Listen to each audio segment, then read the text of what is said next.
Hello बच्चों, welcome back. ये particular lecture जो मैं शुरू कर रहा हूँ, ये जो सीरीज़ है, this is about the discussion of electronics, basic electronics. वो इलेक्ट्रॉनिक्स जो आपको मालूम होनी चाहिए, क्योंकि कोई भी स्ट्रीम का बच्चा हो, चाहे आप सीएस के हो, चाहे आप ईसी के हो, चाहे आप मैकेनिकल के हो, चाहे आप सिविल के हो, आप लोग जब बीएससी फर्स्ट ईयर में जाते हो तो चाहे फर्स्ट सेमेस्टर में चाहे सेकेंड सेमेस्टर में आपको एक बेसिक इलेक्ट्रॉनिक्स का पेपर पढ़ना पड़ता है। तो वही बेसिक इलेक्ट्रॉनिक्स है जिसको कि हम आज शुरू कर रहे हैं, डिस्कस करना जिसको हम शुरू करेंगे। देखो, ऐसा है कि फिजिकली इसमें बहुत सारा इंसाइट है और इसको समझना बहुत ज़रूरी है। इसकी बेसिक इंसाइट आपको समझनी ज़रूरी है, भले ही आप किसी ब्रांच के हों, but how the basics of semi conducting system work, this is very important.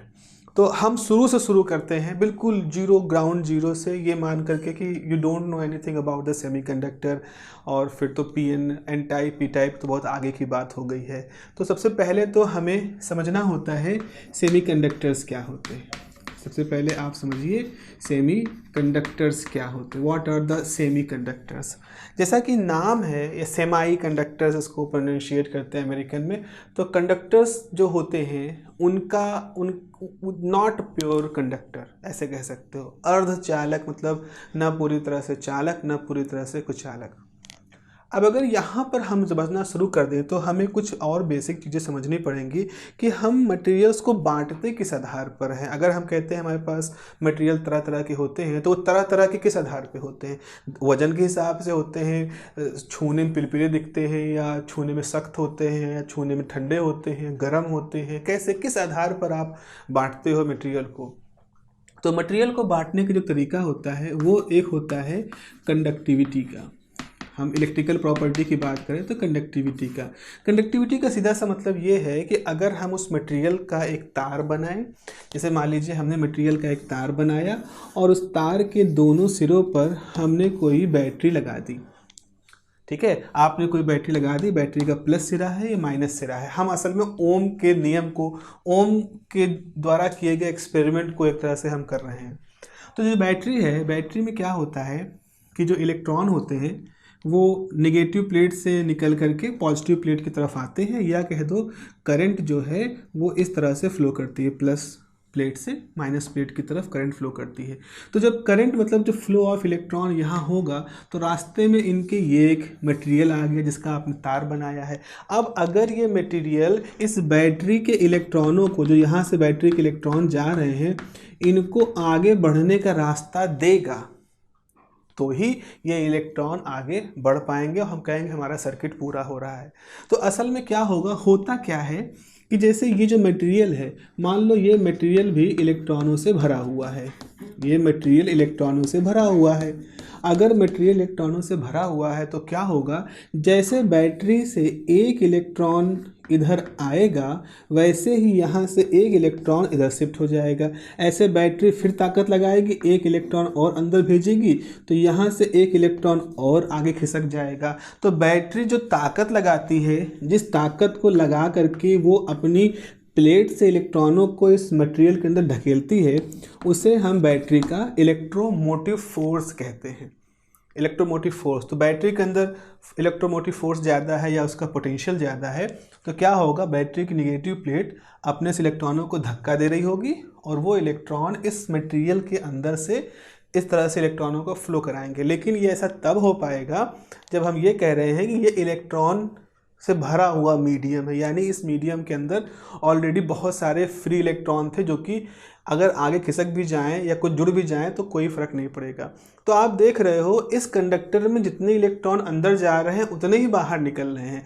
तो ये कंडक्टर जो है ये इलेक्ट्रॉनों से खाली नहीं हो रहा है और ना इसके अंदर कोई इसकी पॉजिटिव चार्ज इसके ऊपर इकट्ठा हो रहा है। ये तो बस एक रास्ता है जो यहाँ से मूव कर रहा है। ये समझ लो ऐसा है कि जैसे एक बहुत बड़ी सड़क है, इस पे बहुत सारी कारें हैं, ट्रैफिक जैम जैसा लगा है, ट्रैफिक जैम लगा हुआ है। अब क्या हो रहा है, ट्रैफिक जैम कुछ इस तरह से है कि जैसे एक कार यहाँ आके लगती है तुरंत एक कार आगे खिसक जाती है, तो सारी कारें उस हिसाब से आगे खिसक जाती हैं, इस कार को जगह मिल जाता है, फिर ये कार आगे बढ़ जाती है और इस तरह से एक चक्र पूरा चल रहा होता है। तो ऐसे मटेरियल जिसमें इस तरह की सुविधा होती है, बहुत सारे इलेक्ट्रॉन वहाँ पर रहते हैं और वो बैटरी की ईएमएफ के हिसाब से अपना मोशन करते हैं, हम उनको कहते हैं कि इस तरह की ये जो पूरा अरेंजमेंट है ये कंडक्टर है। दिस इज कंडक्टर है, इसके अंदर अपनी एक कंडक्टिविटी है, चालकता है। अच्छा, अब इस चीज़ को और अलग तरीके से समझा सकते हैं। ऐसे बहुत सारे दो एक और मॉडल हैं जिससे हम इस मटेरियल की कंडक्टिविटी को समझा सकते हैं। इसमें कल्यूजन थ्योरी, ये सब भी थ्योरी हैं। फिलहाल एक तो ये तरीका है।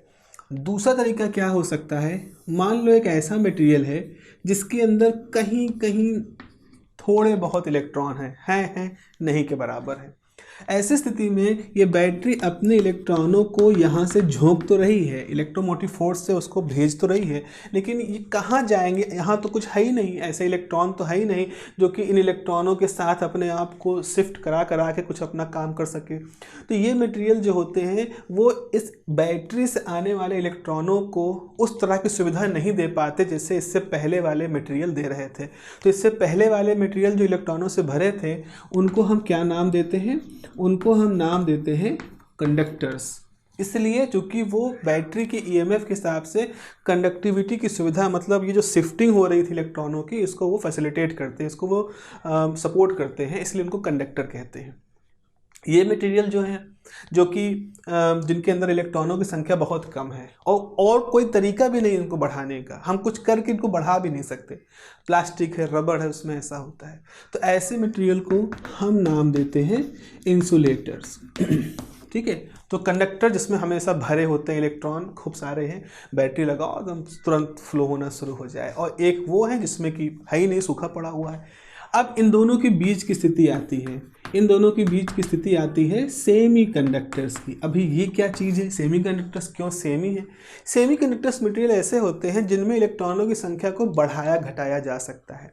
जैसे अगर आपने इस मटेरियल को ठंडा कर दिया, मान लो 0 केल्विन पे कर दिया, तो 0 केल्विन पे कर दोगे तो ऐसे मटेरियल होंगे उनके अंदर इलेक्ट्रॉन बहुत बहुत बहुत कम हो जाएंगे, लगभग ऐसे जैसे लकड़ी या प्लास्टिक में होता है। हम थोड़ा रफ सेंस में बात कर रहे हैं, एग्जैक्टली नहीं, लेकिन एक समझाने के लिहाज से अभी हम थोड़ा इसको सिंप्लीफाई कर रहे हैं। तो जब बहुत कम टेम्परेचर आप कर दोगे मटेरियल को, तो मटेरियल के अंदर इलेक्ट्रॉनों की संख्या ड्रास्टिकली कम हो जाएगी, और जैसे इन फ्री इलेक्ट्रॉनों की संख्या ड्रास्टिकली कम हो जाएगी तो वो बैटरी से आने वाले इलेक्ट्रॉनों के लिए उस तरह का रास्ता नहीं दे पाएंगे और हम कहेंगे कंडक्टिविटी बहुत कम है।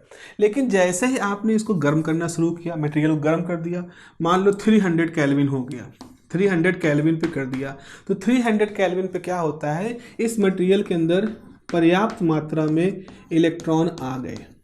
तो टेम्परेचर ने क्या किया, टेम्परेचर ने इसके अंदर इलेक्ट्रॉनों की डेंसिटी को बढ़ा दिया। अब वो कैसे आए वो हम लोग आगे बात करेंगे। तो जैसे ही मटेरियल के अंदर तापमान बढ़ने के साथ इलेक्ट्रॉन आए तो अब ये एक तरह की कंडक्टिविटी को सपोर्ट करना शुरू कर देगा। बस यहीं से इसका नाम बनता है semiconductors. They are not the pure conductors, but temperature के हिसाब से इनकी कंडक्टिविटी काफ़ी सिग्निफिकेंटली बदल जाती है।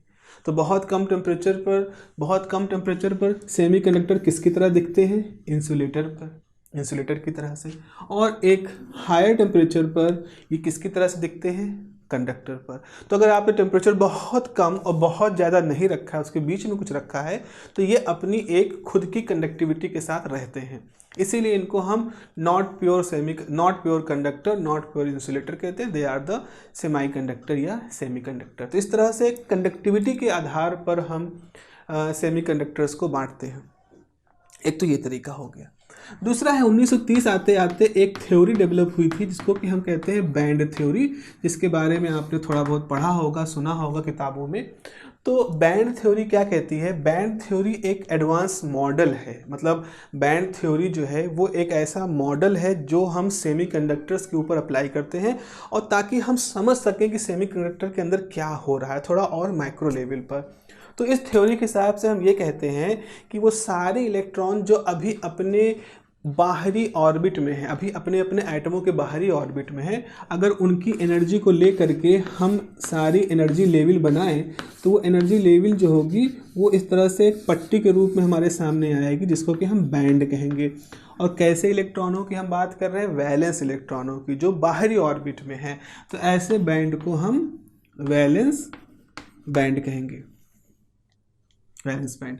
अच्छा, वो सारे इलेक्ट्रॉन जो कि फ्री हो चुके हैं अपने अपने एटमों से, उनकी एनर्जी लेवल को लेकर के अगर आप एक समूह बनाओगे, ग्रुप बनाओगे, then you will get a band जिसको हम नाम देंगे कंडक्शन बैंड, जिसको कि नाम दिया जाएगा कंडक्शन बैंड। तो इस तरह से कहा जाता है, एक मॉडल है कि हमारे पास जो मटेरियल होते हैं उसमें दो तरह की इलेक्ट्रॉनों का हमारे इंटरेस्ट है उसमें। एक तो वो इलेक्ट्रॉन जो अभी बंधे हैं एटमों से, फ्री नहीं हुए हैं, एक वो इलेक्ट्रॉन जो फ्री हो चुके हैं। एक खास बात है जो क्वांटम मैकेनिक्स से हमें समझ में आती है कि ये दोनों बैंड जो होते हैं इनके बीच में एक गैप हो सकता है और उसे हम कहते हैं बैंड गैप, चूँकि ये वैलेंस बैंड और कंडक्शन बैंड के बीच का एनर्जी का अंतर है। अब Eg की वैल्यू, अगर Eg की वैल्यू लार्ज है, ऐसे मान लो 3 इलेक्ट्रॉन वोल्ट एनर्जी का मात्रक होता है। इलेक्ट्रॉन जैसे छोटे सिस्टम के लिए एनर्जी को हम इलेक्ट्रॉन वोल्ट में नापते हैं, जैसे हम जूल में नापते हैं, अर्ग में नापते हैं, वैसे एनर्जी को हम इलेक्ट्रॉन वोल्ट में नापते हैं। तो अब अगर ये बैंड गैप 3 इलेक्ट्रॉन वोल्ट से ज़्यादा का है तो ऐसे मटेरियल को हम क्या नाम देंगे? ऐसे मटेरियल को हम नाम देंगे इंसुलेटर्स। तो इंसुलेटर को डिफाइन करने का एक और तरीका है, यहाँ क्या डिफाइन किया था? इंसुलेटर वो होते हैं जिनकी कंडक्टिविटी ऑलमोस्ट जीरो होती है। कंडक्टर्स वो होते हैं जिनकी कंडक्टिविटी बहुत लार्ज होती है। सेमी कंडक्टर्स वो होते हैं जिनकी कंडक्टिविटी इंसुलेटर से ज़्यादा लेकिन कंडक्टर से कम होती है। ये तो कंडक्टिविटी के आधार पर बांटने का तरीका हुआ। अगर हम बैंड थ्योरी के आधार पर बांटें तो हम कहेंगे वो सारे मटेरियल जिनके लिए बैंड गैप 3 इलेक्ट्रॉन वोल्ट या उससे ज़्यादा होता है उनको हम इंसुलेटर कहते हैं। वो मटेरियल जिनके लिए बैंड गैप लगभग जीरो होता है, जीरो या इतना कम कि जीरो ही मान लो, 0 इलेक्ट्रॉन वोल्ट, उनको हम नाम देते हैं कंडक्टर्स। और वो मटेरियल जिनके लिए बैंड गैप 1 इलेक्ट्रॉन वोल्ट या इससे कम होता है उनको हम क्या नाम देते हैं? सेमीकंडक्टर। तो सेमीकंडक्टर को डिफाइन करने का एक और तरीका है, मटेरियल्स जिनका बैंड गैप 1 इलेक्ट्रॉन वोल्ट के लगभग है, 1 इलेक्ट्रॉन, 1.2 भी चल जाएगा, 0.7, 0.6 इस तरह से है, तो वो सब क्या है? सेमीकंडक्टर। जो 3 इलेक्ट्रॉन वोल्ट से ज़्यादा है, ऐसे कह दें 3 इलेक्ट्रॉन वोल्ट से ज़्यादा है, दे आर द इंसुलेटर। और जो जिनमें बैंड गैप होता ही नहीं, एक तरह से कह लो, उनको हम नाम देते हैं कंडक्टर। अभी हम इसके एडवांस थ्योरी में नहीं एंटर कर रहे हैं। एक दूसरा कोर्स है मेरा इसी चैनल पे चल रहा है जो कि कंप्यूटर साइंस के बच्चों के लिए है। उस पर हम Kronig Penney model, band theory, reduced zone scheme ये सब डिस्कस कर रहे हैं। तो अगर आपको हो सकता है इंटरेस्ट लगे तो आप वहाँ जाके कुछ हद तक देख सकते हैं, पॉसिबली आप उसको समझ में आ जाए। लेकिन वो जो कुछ भी हमें पढ़ा रहा हूँ वो आपको कभी न कभी तो पढ़ना पड़ेगा। हो सकता है इस सेमेस्टर नहीं, अगले सेमेस्टर में जब डिवाइस फिजिक्स आप पढ़ रहे होगे तो डिवाइस फिजिक्स जब आप पढ़ोगे तो बिना कंडक्शन बैंड, बिना पैराबोलिक अप्रॉक्सीमेशन, बिना रिड्यूस जोन, बिना पीरियोडिक जोन और बिना क्रॉनिक-पेनी मॉडल के आप उसे समझ नहीं सकते। रट सकते हो, रट तो लोगे ही किसी न किसी तरह से, गेन केन प्रकीर्ण क्वांटम खरीद के, कुछ भी खरीद के पास भी हो जाओगे, इस बात की भी अच्छी संभावना है। But the problem is that कि आप उसको समझना, आप उसको समझ कितना पा रहे हो।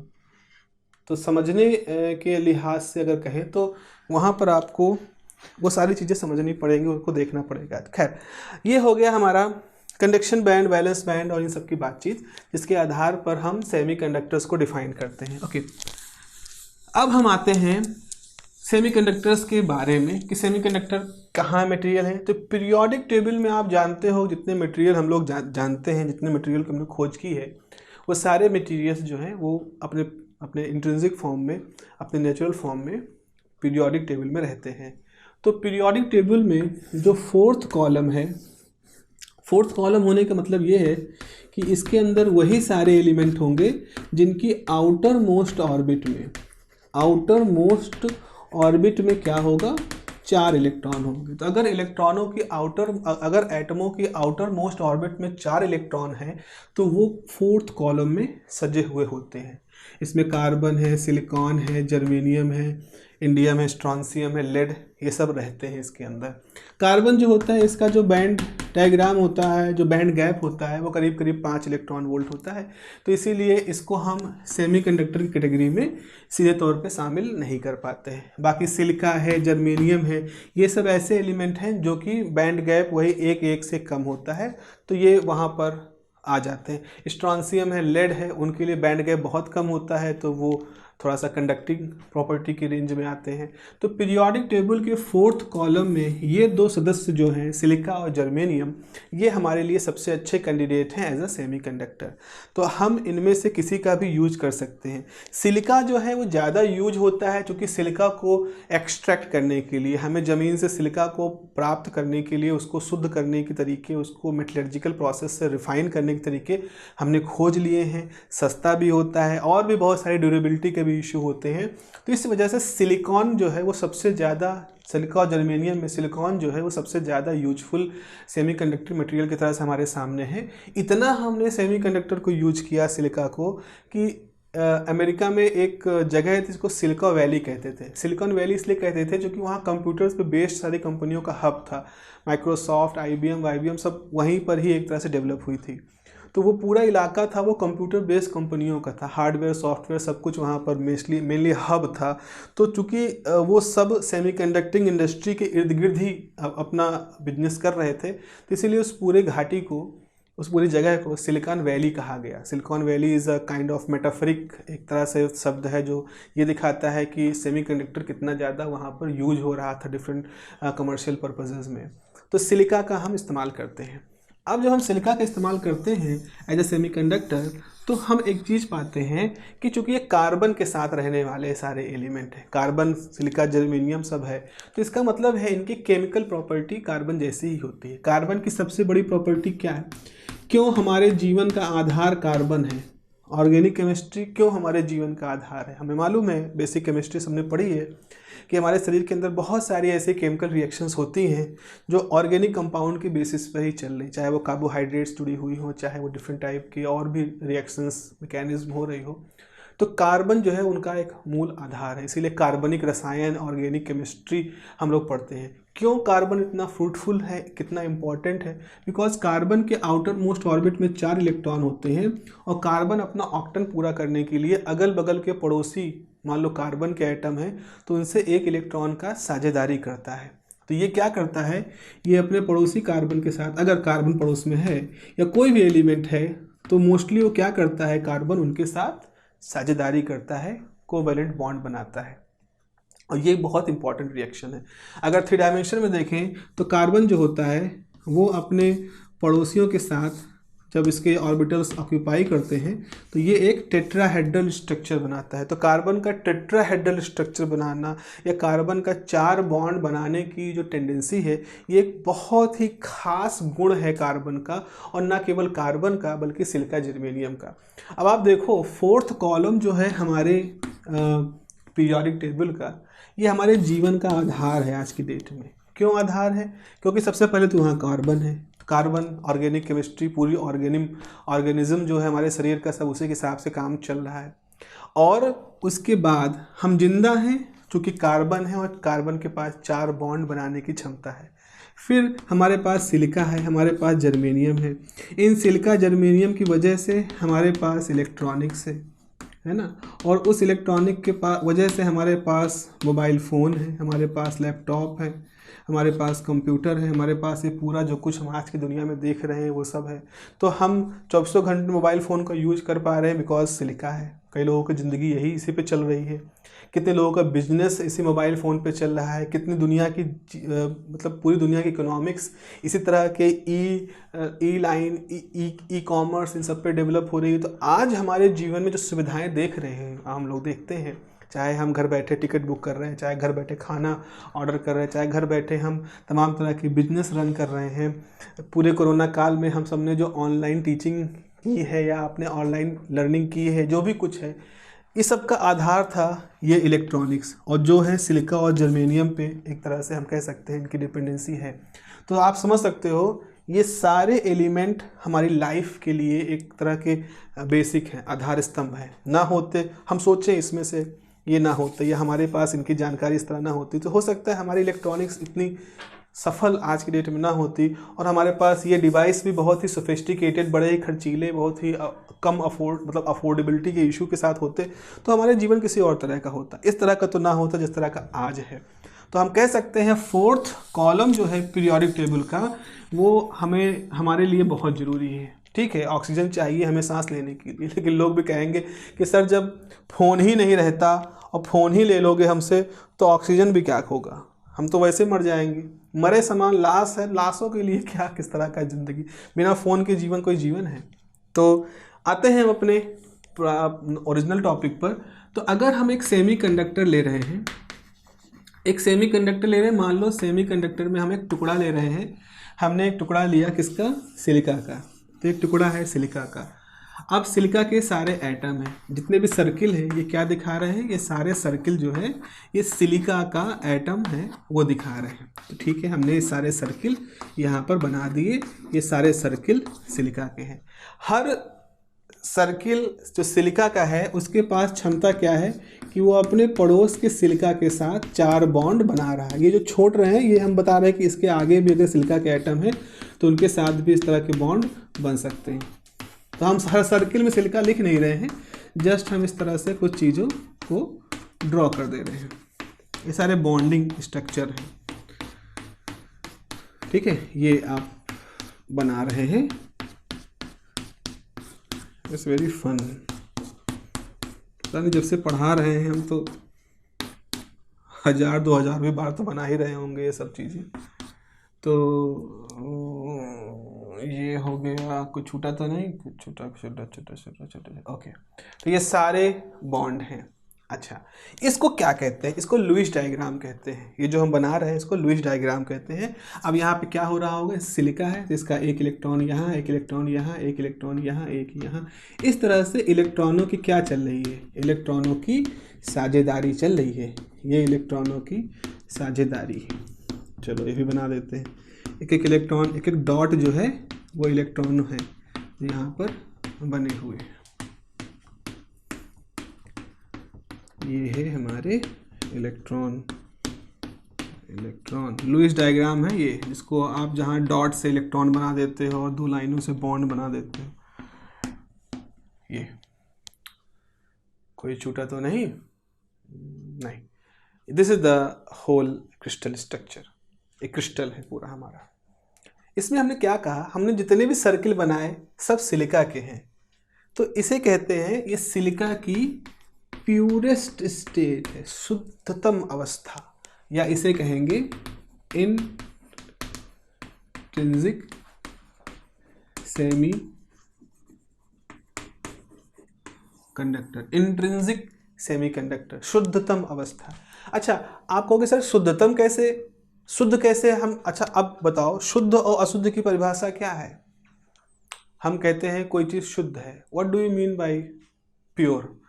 प्योर का एक मतलब ये होता है कि उसके अंदर कोई दूसरे तरह का एलिमेंट ना हो। जरूरी नहीं दूसरे तरह का एलिमेंट नुकसानदायक ही हो। जैसे आप कहोगे शुद्ध दूध दे दो हम, तो अगर आप कहोगे शुद्ध दूध होने का मतलब ये है कि सिर्फ उसमें दूध ही दूध है, उसमें पानी नहीं मिलाया हमने, ये मतलब है। अब यहाँ ये ऐसा नहीं कि पानी कोई अशुद्धि है, पानी कोई बुरी चीज़ है, पानी दूध नहीं है। इसीलिए अगर एक कनस्तर में दूध रखा है, प्योर दूध, अगर उसमें पानी नहीं मिलाया गया है तो हम उसको प्योर कहेंगे, लेकिन अगर उसमें पानी मिलाया दिया गया तो हम उसे इम्प्योर कहेंगे। लेकिन आप एक खास बात देखें, पानी मिला करके ठीक है हम अपने दूध की शुद्धता कम कर लेते हैं, लेकिन उसको पाचन योग्य बना देते हैं। ये इफेक्ट है, क्योंकि आज के ज़माने में जहाँ हम सब शहर में रहते हैं तो हमारा डाइजेस्टिव सिस्टम ऐसा है कि वो एक सर्टेन लेवल के फैट वाले दूध को पचा सकता है।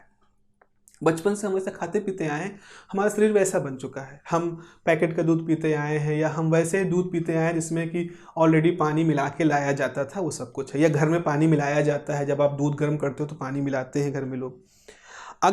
अगर हम किसी गांव की स्थिति की बात करें तो गांव में क्या होता था कि बहुत सारी गाय भैंसें होती थी, तो लोग सीधे दूध गार के लाए और गर्म किया, बिना पानी मिलाए और पी गए। उससे क्या होता था, बॉडी में एक अलग कंसंट्रेशन का फैट वो सब जाता था। अब जो लोग शुरू से उसको अडॉप्ट किए हैं तो बॉडी उनकी अडॉप्ट कर चुकी है, वो शुद्ध दूध शुद्ध घी खा लेते हैं, उनकी बॉडी उसको एब्जॉर्ब करती है, उनको एनर्जी देती है। तो गांव के लोग जो एक समय में थे वो क्यों इतने ज़्यादा काम कर लेते थे, इतना ज़्यादा वो एक्टिव होते थे, बिकॉज उनकी बॉडी उस तरह से एक्सट्रैक्ट करने के लिए बन गई थी। आज की डेट में अगर हमें वो शुद्ध दूध दे दिया जाए तो आप यकीन मानिए तमाम तरह की दिक्कतें पेट से जुड़ी हुई होना शुरू हो जाएंगी, क्योंकि जब हमारी बॉडी एक ख़ास तरह से डिज़ाइन हो चुकी है और कई साल हो चुके हैं, अब उसकी डिज़ाइन को आप बदलना चाहोगे तो वो प्रॉब्लम में आ जाएगी। ये मेडिकली बेस्ड फैक्ट है। तो यहाँ पर क्या है, इसको हम प्योर स्टेट क्यों कह पा रहे हैं? इसको प्योर स्टेट इसलिए कह पा रहे हैं बच्चों, क्योंकि यहाँ पर जितने सर्किल मैंने बनाए हैं सबके सब सिलिका के ही हैं। So this is the definition of purest state. A pure state is a state, a crystal is said to be pure when all the atoms are of same type. अगर ये हम कहेंगे सिलिका का pure crystal है, silica का intrinsic crystal है, तो इसका मतलब इसके अंदर सारे के सारे एटम सिलिका के होंगे, कोई भी अलग तरह का एटम नहीं होगा। लेकिन समस्या यह है कि इस तरह की माइक्रो लेवल पर प्योर स्टेट सच में प्राप्त कर पाना मुश्किल होता है, क्योंकि सिलिका कहाँ पैदा होता है? सिलिका खेतों में नहीं पैदा होता है, सिलिका ज़मीन से निकलता है, सिलिका ऑक्साइड के फॉर्म में होता है, सिलिका सल्फाइड के फॉर्म में होता है। तो जो हम इस तरह से सिलिका, जैसे कि हम एल्युमिनियम, हम ज़मीन खोदते हैं तो कहीं हमें एल्युमिनियम की शीट थोड़ी मिलती है कि एल्युमिनियम का कोई ढांचा मिल जाता है, उसको पिघला करके एल्युमिनियम बनाते हैं, ऐसा नहीं होता है। एल्युमिनियम या तो ऑक्साइड के साथ मिलता है तो सल्फाइड के साथ मिलता है, सोना भी ऐसा होता है। हमें क्या, आप खैर आप सब समझदार हैं, लेकिन ऐसा नहीं होता है कि अगर हम खोदते हैं तो सोने की हमें बट्टियाँ मिलती हैं, सिल्लियाँ मिलती हैं, ऐसा नहीं होता। सोना भी एक तरह के किसी ऑक्साइड, सल्फाइड, नाइट्राइड इनके फॉर्म में होता है। फिर हमें उसको ला करके उसको प्योर फॉर्म में कन्वर्ट करना पड़ता है, उसकी इम्प्योरिटी हटानी पड़ती है, तभी हम कहते हैं कि हमारा सोना कितना शुद्ध है। उसके अलग अलग पैरामीटर होते हैं। तो वैसे ही सिलिका को भी हम मेटलर्जिकल प्रोसेस से उसको रिफ़ाइन करते हैं। अब हम कितना भी रिफ़ाइन कर ले जाएं, कई बार क्या होता है, कुछ ना कुछ माइक्रो लेवल पर उसके अंदर इम्प्योरिटी रह जाती है। तो खैर वो तो अलग की बात है। फिलहाल अगर हम थ्योरेटिकल स्टडी कर रहे हैं तो हम ये माने कि हमारे पास एक ऐसे सिलिका की स्टेट है जिसमें सारे के सारे एटम बिल्कुल एक जैसे हैं। अच्छा, बहुत अच्छी बात है। अभी जो सिलिका का एटम है, इसके आउटर मोस्ट ऑर्बिट में ओरिजिनली कितने इलेक्ट्रॉन हैं? 4, और इसको करना है ऑक्टेन पूरा। इसने क्या किया, अपने पड़ोस वाले से कहा से भाई ऐसा है, 1 इलेक्ट्रॉन हमको भी दे दो थोड़ी देर के लिए, तो हमारे भी कुछ सहायता हो जाए। उसने कहा ठीक है। इसने भी इससे भी सहायता मांग ली, इससे सहायता मांग ली, इससे सहायता मांग ली। अब चारों तरफ से सहायता मांग रहा है और बड़ा खुश है कि अरे वाह, मेरे पास 8 इलेक्ट्रॉन पूरे हो गए। लेकिन हिंदी में कहावत है कि सांझे की हांडी चौराहे पे फूटती है। कहावत का मतलब ये है कि जब आप बहुत सारा पार्टनरशिप और उधार और ये सब लेते हो, तो इससे जो इतनी अव्यवस्थित व्यवस्था बन जाती है कि उसका अंजाम बड़ा बुरा होता है। वही चीज़ें, साझे की हांडी चौराहे फूटने का यही मतलब है कि partnership is not a very good thing unless until दोनों जिन लोगों के बीच में पार्टनरशिप है उनके स्वार्थ पूरे होते रहें। क्योंकि किसी का भी स्वार्थ जरा सा भी उसमें बढ़ा या घटा तो धोखाबाजी और टूटना वो बिल्कुल तय है, वो 100% तय है। तो ये जो शेयरिंग वाला मामला होता है ना, ये बड़ा क्रिटिकल मामला होता है, क्रूशियल मामला होता है। जरा सा स्थिति बदलती है कि टूटने की गुंजाइश बढ़ जाती है। तो कहने का मतलब ये है कि जो बॉन्ड बने हैं, जो कोऑर्डिनेट बॉन्ड बने हैं, ये कोऑर्डिनेशन पे डिपेंड कर रहे हैं। और ये कोऑर्डिनेशन जरा सा अवस्था परिवर्तन पे, जरा सिचुएशन चेंज पर टूटने के लिए बहुत प्रॉन हो जाते हैं, बहुत जल्दी से इन पे टूटने की स्थिति बन जाती है। ये बात हम देखेंगे, इस बात को हमें ध्यान में रखना है कि बॉन्ड जो है they are not very stable kind of thing, they can break. अब एक चीज़ और है, ये तो लुईस डायग्राम है। हमें लगता है कि साझेदारी कितनी अच्छी है। हाँ सर, 1 इलेक्ट्रॉन यहाँ, 1 इलेक्ट्रॉन, इसमें दिक्कत क्या है? आप बताओ, क्या इलेक्ट्रॉन कभी इस तरह से रुक सकते हैं? क्या साझेदारी ऐसी है कि हमने कहा कि भाई ठीक है, ऐसा है कि एक दोस्त है, हमने कह दिया ये लो पेन, अब उसने कहा हाँ वो पेन, अब हम दोनों ने फ़ोटो खिंचाई पेन को लेकर के। तो अब इस पेन को लेकर के हमने भी एक फ़ोटो खिंचाई, उसने फ़ोटो खिंचाई। अब फ़ोटो देख के आप समझ नहीं पा रहे हो पेन है किसका, है ना? दोनों ने ऐसे हाथ लगा के फ़ोटो खिंचा ली। तो अब हम भी फ़ोटो दिखा के दावा कर रहे देखो ये मेरा पेन है, वो भी अपने दोस्तों को दिखा रहा है देखो ये मेरा पेन है, जबकि दोनों ने पकड़ रखा है। आप कहोगे मैंने उसको पकड़ने दिया, वो कहेगा मैंने इसको पकड़ने दिया, ये साझेदारी का मामला है। लेकिन इलेक्ट्रॉन इस तरह से पेन की तरह स्थिर नहीं होता, इलेक्ट्रॉन तो लगातार मूव करता रहता है। और ये जो साझेदारी होती है ये हमेशा उन इलेक्ट्रॉनों की होती है जो एटम के अपने होते हैं। मतलब सिलिका है, जैसे सिलिका है, सिलिका का आउटर मोस्ट ऑर्बिट है, सिलिका का न्यूक्लियस है, अंदर के ऑर्बिट है, ये आउटर मोस्ट ऑर्बिट है, ये इलेक्ट्रॉन, ये इलेक्ट्रॉन, ये इलेक्ट्रॉन है, 4 इलेक्ट्रॉन है। तो ये जो 4 इलेक्ट्रॉन है ये एटम से फ्री नहीं हुए हैं, ये अभी भी एटम के साथ बंधे हैं। सिलिका क्या चाहता है, सिलिका चाहता है कि वो इस ऑर्बिट में इधर से एक इलेक्ट्रॉन कहीं से ले आए, यहाँ से इलेक्ट्रॉन कहीं से ले आए, यहाँ से इलेक्ट्रॉन कहीं से ले आए, यहाँ इलेक्ट्रॉन कहीं से ले आए, और उसके अपने 4 और इधर उधर से मांग दांग के लाए हुए 4 मिला के 8 हो जाए, इसका ऑक्टेन पूरा हो जाए। ऑक्टेन पूरा होने का कारण यह है ताकि ये स्टेबल स्टेट प्राप्त कर ले। ऐसा हम लोगों ने पढ़ा है कि ऑक्टेन पूरा होने से ऑर्बिटल फील्ड हो जाते हैं इसके और ये स्टेबल हो जाता है। लेकिन ये इलेक्ट्रॉन जो हैं ये कैसे इसके पास आएंगे, ये साझेदारी असल में कैसे होती, इसको ज़रा समझिए। तो हम आपको ये बताना चाह रहे हैं कि आखिर में ये कोवैलेंट बॉन्ड जो होते हैं ये बनते कैसे माइक्रो लेवल पर। क्योंकि अगर आप ये समझ जाओगे कि कोवैलेंट बॉन्ड बनते कैसे हैं तो फिर आप ये भी समझ जाओगे कि क्यों तापमान बढ़ाने से टूट जाते हैं। क्योंकि जब आप इनके बनने की वो नाजुक स्थिति समझ जाओगे तो आप ये भी समझ जाओगे कि क्यों टेम्परेचर चेंज करने पे बॉन्ड टूट जाते हैं और कैसे फिर से वो बन जाते हैं, यानी इनका बनना बिगड़ना इतना आसान क्यों होता है। और इसी वजह से सेमीकंडक्टर्स में तापमान बढ़ाने पर एकदम से इलेक्ट्रॉनों की संख्या बढ़ जाती है, तापमान घटाने पर इलेक्ट्रॉनों की संख्या कम हो जाती है, क्योंकि ये जो बॉन्ड हैं ये सबसे बड़े खिलाड़ी हैं। इन कैसे बनते हैं इनको समझ गए तो आपकी बहुत सारी अंडरस्टैंडिंग जो है वो यहाँ पर ठीक हो जाएगी। चलिए हम देखते हैं, कोशिश करते हैं समझने की कैसे है। ये सिलिका है और इस सिलिका का आउटर मोस्ट ऑर्बिट है, इसके बगल में एक और सिलिका है, ये सिलिका का आउटर मोस्ट ऑर्बिट है, यहाँ भी एक सिलिका है उसका भी आउटर मोस्ट ऑर्बिट है, ये सिलिका आउटर मोस्ट, ये सिलिका आउटर मोस्ट। तो हमारे सिलिका के इस सिलिका जो बीच वाला सिलिका है, चलो इसको हम पीले रंग का बना देते हैं, ये हमारा ओरिजिनल है सिलिका और ये उसके 4 पड़ोसी हैं। ठीक है, अब क्या हुआ, इस इलेक्ट्रॉन के पास 4 इलेक्ट्रॉन है, उनमें से कोई एक नंबर का इलेक्ट्रॉन ये है, जस्ट हमने ऐसा मान लिया। अब ये सिलिका कहता है कि हमारे पास भी एक नंबर का इलेक्ट्रॉन है, तो ऐसा करते हैं हम एक एक नंबर के इलेक्ट्रॉन की साझेदारी कर लेते हैं। इसका मतलब ये है कि ये दोनों इलेक्ट्रॉन इस तरह से मूव करेंगे कि ये दोनों इलेक्ट्रॉन इस सिलिका का भी चक्कर लगाएंगे और इस सिलिका का भी चक्कर लगाएंगे। ये कैसे होगा, ये ऐसे होगा।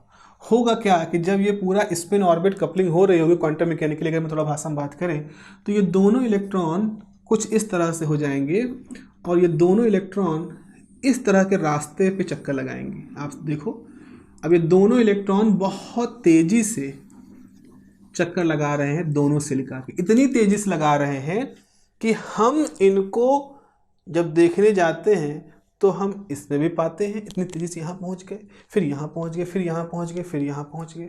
दो न्यूक्लियस के बीच में जब ये दो इलेक्ट्रॉन चक्कर लगाते हैं तो इनकी जो ये वेलोसिटी और जो स्टेबिलिटी की स्थिति बड़ी विकट हो जाती है। ठीक है, ये बिल्कुल दोनों जगह पे यहाँ। अब ऐसे स्थिति में क्या होती है, इनके रास्ते से भटकने की चांसेस बढ़ गए। भाई ऐसे घूम रहे थे, एक इलेक्ट्रॉन न्यूक्लियस की तरफ, सब कुछ स्थिर था, nth ऑर्बिट सब कुछ। अब वो ऐसे घूम रहे हैं, दो के चक्कर, दो मालिक हो गए। पहले एक बॉस था, एक ही बॉस की बात सुन रहे हैं, दो बॉस हो गए और दोनों के पास रहना है। तो आप सोच सकते हो कितना उनके सामने मुश्किल आ गई कि वो दोनों जगहों पर उनको रहना है। तो they move very fast and this is a unstable state. ऐसे ही 2 नंबर के इलेक्ट्रॉन इसके पास था, इसके पास अभी भी 2 नंबर के इलेक्ट्रॉन है, तो ये 2 नंबर के इलेक्ट्रॉन भी ऐसे घूम रहे हैं। इसका 3 नंबर का इलेक्ट्रॉन था, यहाँ मान लो एक 3 नंबर का इलेक्ट्रॉन, वो भी ऐसे घूम रहे हैं। इसका 4 नंबर का इलेक्ट्रॉन, इसका भी 4 नंबर का इलेक्ट्रॉन, वो भी किसी घूम रहे हैं। अब क्या हो रहा है, जब ये सब हो रहा है तब ये स्थिति बनती है। तो यहाँ पर क्या होता है, जो सिलिका है ये इस तरह से घूमते हुए इलेक्ट्रॉनों के लिए कहता है देखो मेरे पास ये 2 इलेक्ट्रॉन है। तो लुईस डायग्राम में जो हम बहुत सिंपल तरीके से 2 स्ट्रेट लाइन बना के 2 डॉट बना देते हैं, असल में ये जो बॉन्ड बन रहे हैं उस समय ये सब हो रहा है। ऐसे ही यहाँ पर भी हो रहा है, ऐसे भी यहाँ पर भी हो रहा है, ऐसे यहाँ पर भी हो रहा है। तो थोड़ी देर के लिए सोचो कि इस इलेक्ट्रॉन के चारों तरफ जो 4 बॉन्ड हैं इसमें किस तरह की अफरा तफरी मची है। इस तरह की अफरा तफरी मची, electron they are arranged in a very complicated manner. और ये सब क्वांटम मैकेनिक्स से हमने समझा है, क्वांटम मैकेनिक्स के थ्रू हमने ये सब समझ पाए हैं। अच्छा, अब जब इतना कॉम्प्लिकेशन यहाँ हो जाता है तो खुद ही सोच सकते हो कि मामला बहुत ही नाजुक है। अगर किसी वजह से ये जो इलेक्ट्रॉन है इनमें किसी इलेक्ट्रॉन को जरा थर्मल एनर्जी का पुश मिल गया तो क्या हुआ, बिल्कुल वैसा होता है जैसे कभी आपने फार्मूला 1 रेसिंग का कोई यूट्यूब पे वीडियो देखो, कार क्रैश करके, कारें हैं स्पीड में आ रही, जैसे टर्न होती हैं, टर्न पे किसी का टायर स्लिप किया एंड देन वो पता नहीं कहाँ कहाँ उड़ के चली गई, एकदम हाईली अनस्टेबल होते। तो वैसा ही कुछ यहाँ होता है। ये जो स्ट्रक्चर होता है इसको अगर हमने थोड़ी एनर्जी का पुश दे दिया तो इस बात की संभावना हो जाती है कि ये इलेक्ट्रॉन यहाँ से छूट के बाहर चला जाए, उस एक्स्ट्रा एनर्जी को लेकर के बाहर भाग जाए। तंग आ गया है वो इस तरह के 2-2 बॉसों के चक्कर में आने से, तो बाहर भाग गया। अब जब ऐसा हो गया तो इस रास्ते पर अब बॉन्ड नहीं बनेगा, अब ये सब रुक गया। अब इसका वाला इधर घूमने लगा अकेला इलेक्ट्रॉन, और यहाँ पर एक इलेक्ट्रॉन की कमी दिखने लगी, उस कमी को हम होल कहते हैं। जैसे कोई दूसरा इलेक्ट्रॉन यहाँ आया, कहा चलो भाई फिर से शुरू करते हैं, जैसे इलेक्ट्रॉन आया फिर से वो अपनी कहानी शुरू हो जाएगी शेयरिंग वाली। तो यहाँ पर हम कहते हैं बॉन्ड का टूटना और बॉन्ड का जुड़ना। क्यों हम कहते हैं कि ये बॉन्ड जो है थोड़ा नाजुक किस्म के बॉन्ड है, थर्मल एजिटेशन की वजह से टूट जाते हैं, क्योंकि ये इस तरह की स्थिति को बिलोंग कर रहे हैं।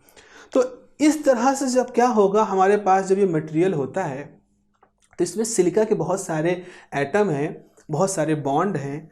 अब बाहर क्या है, एक क्रिस्टल कहीं रखा होगा ना, मान लो ये रूम है, रूम का टेम्परेचर है 300 केल्विन।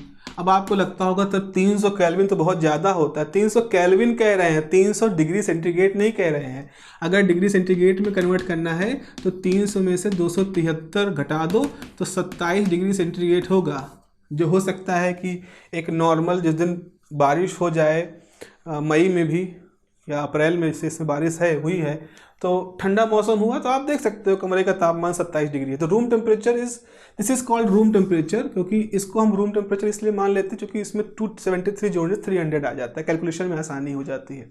तो 27 डिग्री सेंटीग्रेड पर भी क्या होता है, हमारे पास ये जो रूम है यहाँ पर 3/2 kT एनर्जी होती है। तो T आपका 300 है, KB बोल्ट्जमैन कांस्टेंट है, तो कुछ एनर्जी होती है। और थर्मल इक्विलिब्रियम की वजह से आप सेकंड लॉ ऑफ थर्मोडायनेमिक्स जानते हो कि हीट हमेशा हायर जगह से लोअर जगह की तरफ जाती है। तो अगर ये चौक यहाँ रखा है तो रूम के एयर मॉलिक्यूल हैं वो हीट एनर्जी को इसके अंदर डाल रहे होंगे तब तक जब तक कि इसका टेम्परेचर, रूम का टेम्परेचर और इसका टेम्परेचर सेम ना हो जाए। तो यहाँ पर हम सोच सकते हैं कि रूम टेम्परेचर की वजह से हीट एनर्जी इस क्रिस्टल के अंदर तो जाती रहती होगी। अब जब जाएगी तो कहाँ जाएगी, वो हीट एनर्जी कहाँ कहाँ एब्जॉर्ब हो सकती, एटमों ने एब्जॉर्ब कर लिया। अगर एटमों ने एब्जॉर्ब कर लिया तब समझो, तब क्या हुआ, ये 2 एटम हैं, ये हिलने लगे, ऐसे ऐसे हिलने लगे। अब अगर ये हिलने लगे तो जो इनके चारों तरफ ये सन सब चल रहा था वो तो सब डिस्टर्ब हो गया ना। तो बॉन्ड फिर अब इलेक्ट्रॉन कितना एडजस्ट करेंगे अपने आप को, they are start to vibrate.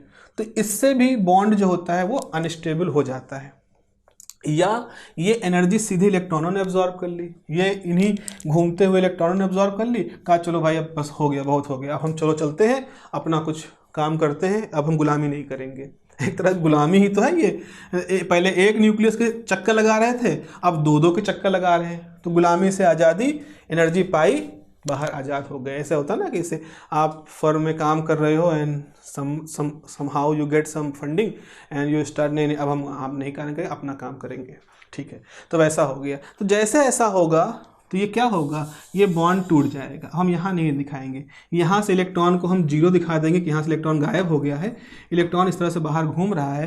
तो ये जो जगह छोड़ के इलेक्ट्रॉन गया है उस जगह को हम क्या नाम देंगे, इसको हम होल कहेंगे, होल, HOLE, होल।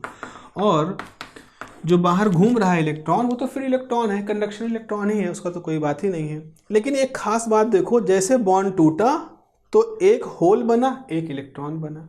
ऐसे मान लो यहाँ भी टूटा तो यहाँ भी एक इलेक्ट्रॉन बना, एक होल बना। ऐसे यहाँ भी टूटा तो यहाँ भी एक होल बना, एक इलेक्ट्रॉन बना। तो हम तो ये हमेशा मानेंगे कि हमारा जो क्रिस्टल होता है उसके अंदर सारे के सारे बॉन्ड जस के तस बने हैं। ये तो फिर बहुत ही अनरियलिस्टिक सिचुएशन है। इतना तो पक्का है कि इस क्रिस्टल के अंदर कब प्योरेस्ट फॉर्म में भी कई सारे बॉन्ड ऐसे होंगे जो टूटे हुए होंगे। अच्छा, ये भी बात है कि जो बॉन्ड टूटा है वो हमेशा टूटा रहेगा, ये भी पक्का बात नहीं है। हो सकता है कि जैसे ये बॉन्ड टूटा, यहाँ से कोई बॉन्ड टूटा, ये इलेक्ट्रॉन यहाँ गया, यहाँ होल हुआ और ये इलेक्ट्रॉन यहाँ आके फंस गया, तो इसका बॉन्ड पूरा हो गया और ये होल बना रहा, ये होल बना रहा, ये इलेक्ट्रॉन बना रहा। तो बॉन्ड्स जो होते हैं दे कैन क्रिएट एंड टूट भी सकते हैं, बनते रहते हैं। लेकिन एक खास बात यहाँ पर यह है कि जब भी आप देखोगे तो इसके अंदर इक्वल अमाउंट के होल और इलेक्ट्रॉन हमेशा रहेंगे। अगर हम कहें इसके अंदर 100 इलेक्ट्रॉन हैं और 100 होल हैं, तो वो 100 होल हो सकता है यहाँ गिनने पे हो सकता है ये बॉन्ड टूटा हो, या हो सकता है ये रिपेयर हो जाए तो उसी समय ये बॉन्ड टूट जाए।